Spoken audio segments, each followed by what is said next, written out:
হ্যাঁ, আমরা পদ্মবনে এসেছি, কিন্তু আসলে আমাদের আজকের চরম দুর্ভাগ্য, যেহেতু আমরা লক্ষ লক্ষ ফুল দেখছি, অথচ এবছর আমাদের দুর্ভাগ্য এমনই, আপনারা দেখছেন যে কোথাও একটা ফুল দেখা যাচ্ছে না। কিন্তু আমরা ভগবানকে ডাকতে ডাকতে সম্মুখে আমাদের সেই ফুলটা গেল কই? এই ও, এই একটি ফুল মাত্র আমাদের দর্শন হয়েছে, তাও অনেক কষ্ট ক্লেশের বিনিময়ে।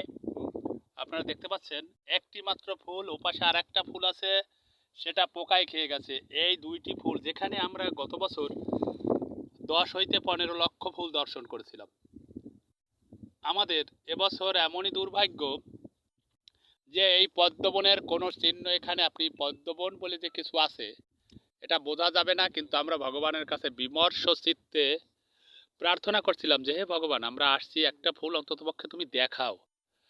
ঢাকার চলে আসার পথে আমরা মনে খুব ভারাক্রান্ত অবস্থায় চলে আসতেছি। এই সময় হঠাৎ করে সামনে আমাদের দুইটি ফুল, আমাদের দাদু দেখে বলছেন, দাদু ওই ওই ফুল দেখা যাচ্ছে। তখন এই দুইটি ফুল আমাদের দর্শন করা হলো।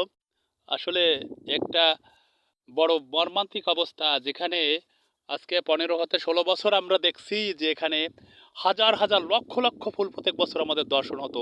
আপনারা দেখুন, ওই যে গত বছর দেখছিলাম সেই তাল গাছটি, সেই তাল গাছটি যেখানে এসে আমরা পদ্মবনে আসতাম, সেই তাল গাছটা দেখা যাচ্ছে, কিন্তু অথচ কোথাও আপনারা দেখুন একটা ফুলও দেখা যাচ্ছে না। এই মাত্র দুটি ফুল, এই যে এই একটা ফুল, মাত্র একটা ফুল, ওপাশে আর একটা ফুল আছে, সেটা ওই খেয়ে ফেলেছে পোকায়।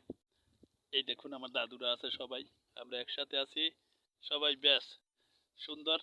কিন্তু কাজ হবে কি, বড় আশা করে আমরা ভোর রাত্রে সবাই স্নান করে আসছি, অথচ আমাদের দুর্ভাগ্য, কি আমাদের দুর্ভাগ্য নাই এই বিলবাসীর, নাই বাংলাদেশের, কোন জায়গার দুর্ভাগ্য সেটা আমরা বলতে পারবো না। আসলে খুব মর্মাহত চিত্তে আমরা ফিরে যাচ্ছি আবার। আমরা যে জন্য বড় আশা করে আসছিলাম, প্রত্যেক বছর আসি এই পদ্মবনে বহু কষ্ট করে, কিন্তু আমাদের ভাগ্যটা এবার কেন এরকম হলো, আমার জীবনের এই প্রথম দুর্ভাগ্যের সূচনা হলো। জানি না পৃথিবীর কি পরিবর্তন হতে যাচ্ছে, যেখানে ভগবান বিষ্ণু স্বয়ং মা লক্ষ্মী সমেত বিরাজ করেন। এই বনে এসে আজকে আরও একটা দুর্ভাগ্যের কথা বলবো, যে এইখানে এসে বিলের মধ্যে প্রচণ্ড দুর্গন্ধ। মনে হয় কি যেন প্রত্যেকটা জায়গায়, প্রত্যেকটা মুহূর্তে কি বিশ্রী গন্ধ, সব পচে গলে শেষ হয়ে যাচ্ছে। যেখান দিয়ে পদ্ম ফুলের পরাগ, পদ্ম ফুলের রেণু, সুগন্ধ নির্গত হতো, সেখানে এখন পচা গন্ধ।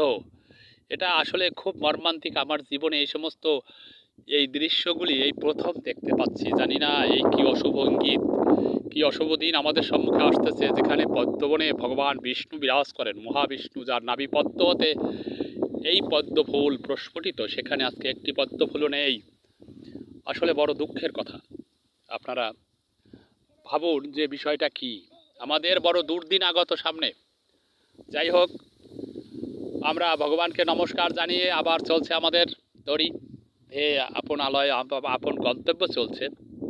আপনারা ভালো থাকবেন, ভগবানের কাছে একটু প্রার্থনা করবেন, এবং আমরাও প্রার্থনা করব, যেহেতু আগামী বছর যেন আমরা এসে আবার, যদি ভগবান বাঁচিয়ে রাখেন আমাদের, আমাদের যদি সৌভাগ্য হয়, যদি বেঁচে থাকি পৃথিবীতে, বেঁচে থাকবো কিনা জানি না সঠিক, তাহলে তিনি যেন আবার সেই ফুলময় পদ্মবন আমাদের দর্শন করান। আজকে এমন সুন্দর দিনে আমরা আসছিলাম, গগন দেখুন আকাশে কি সুন্দর রবি উদিত, এবং চতুর্দিকের পরিবেশটাই একটা অন্যরকম। কিন্তু দুঃখের বিষয়, সে পদ্মবনে এখন হোগলা বন হয়ে গেছে, নলবন হচ্ছে, এবং জলধারা এতটা বৃদ্ধিপ্রাপ্ত যে আমাদের দাদুদের ওই যে নৌকা চালানো, যে বাঁশের একটা, আমাদের দেশে বলে যে ওই ধজি বলা হয় সেটা, কিন্তু সেই লগিটাও বিশেষ করে তা ওই গভীরে তলিয়ে যাচ্ছে, পাচ্ছি না আমরা সেই কুল। এবং চতুর্দিকে চাচ্ছি পদ্মবন্যায় যেন হোগলা বনে এসেছি। হায় হায়, কি দুর্গম বিশ্রী অবস্থা! পদ্মবনের পরিবর্তে এখানে এখন নলবন আর হোগলা বন হয়ে বসেছে। একটা বছরের মধ্যে এত পরিবর্তন, এ অভাবনীয় দৃশ্য। শুনেছি যে পদ্মবনে সদা সর্বক্ষণ ভগবান বিষ্ণু বসবাস করেন, তিনি কৃপা করে দর্শন না দিলে দেখা যায় না। এখন কি আমাদের দুর্ভাগ্য নাকি এই এলাকাবাসীর দুর্ভাগ্য জানি না সঠিক, তিনি এই জানেন। আচ্ছা, আপনারা সবাই ভালো থাকবেন। আমাদের পথ মনে হয় একটু ভুল হচ্ছে, আমরা কোন দিকে যাব সেই পথটা খুঁজে পাচ্ছি না। যাই হোক, আপনারা সবাই সুখে থাকবেন।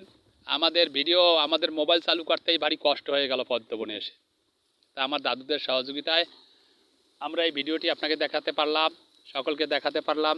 যারা দেশে আছেন, বিদেশে আছেন, সকলকেই আমি ভগবানের সেই পদ্মবন হতে, যেখানে মা লক্ষ্মী বিরাজমান, সেখান থেকে আপনাদের সকলকে শুভেচ্ছা, নমস্কার এবং প্রণতি যে যেখানে আছেন সকলকে নিবেদন করলাম।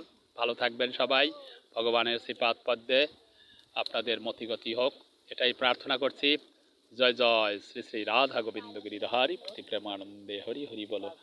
জয় জয় শ্রী শ্রী মহাবিষ্ণু মহালক্ষ্মী প্রতি প্রেমানন্দে হরি হরি বলো। হরি বল হরি বল। জয় জয় শ্রী মতাচার্য বিবেকানন্দ গোস্বামী প্রতি প্রেমানন্দে হরি হরি বলো। হরি বল হরি বল।